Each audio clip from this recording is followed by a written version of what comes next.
PE is the only time in school we get to be active, learn to move, and get fit. We used to have PE every day, and now we have it only once a week, if at all. I know you want us to study, but we need to move too. When we sit too much, we can't concentrate. Adults should remember that we are kids, and that too much sitting isn't healthy. If we were more active, we would learn better. We need more PE. Told me that more physical activity makes kids healthier, happier, and live longer. He said 9 out of 10 kids don't get the 1 hour of daily physical activity that we need. This can cause health problems for your heart, issues with obesity, and even depression. When you were young, Canada signed a charter that made phys ed a basic human right. This helped ensure kids get lots of physical activity while at school. But then the focus on it dropped because people thought math and science were more important, and they are important, but so is gym, recess, and my after-school track practice. Canadian kids are missing out on all the great benefits of being active, like improved creativity and confidence, and better learning and concentration. Plus, being active is fun and teaches teamwork. Active at School is a campaign that is looking to make a difference.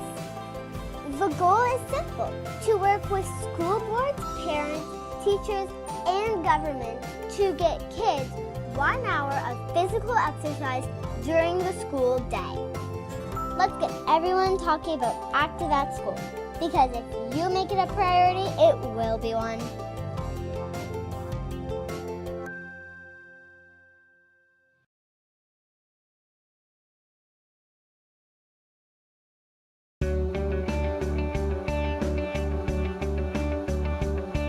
I think there's two main things that teachers are responsible for. One of those things is obviously getting the material across to the students. I think the second thing that's just as important is helping these students and these kids grow up to be young adults.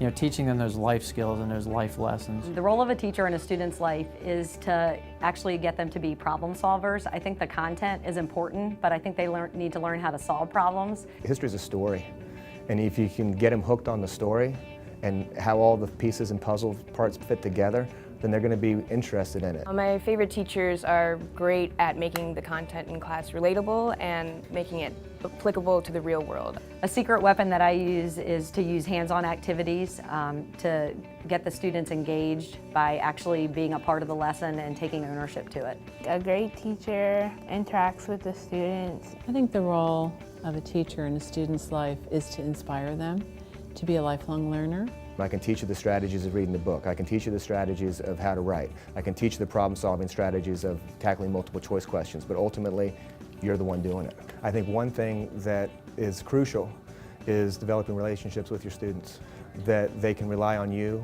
when they have an issue with material, where they have an issue at home, or where they have an issue whatever. I think the relationship that you build with your students is very important. I think it's almost key in really kind of getting them to be comfortable taking those risks. You have to take an interest in your students, in what their lives are like and what their interests are from when the school day ends until when they come back into your room the next day. The great teachers are the ones who are engaged in their job and their students' lives 24 hours a day. Knowing your students, respecting them, knowing that they have lives outside of school, trying to learn a little bit about that, and then also just, you know, setting those goals high and helping them to meet them. More than just the cognitive piece of that child, I want to know them socially, emotionally, and academically. To really know them and to be present and to challenge them to do a little bit more than they think they can do. The great teacher, I think, makes connections with people and realizes that it's not the subject matter at all, but that we're all learners.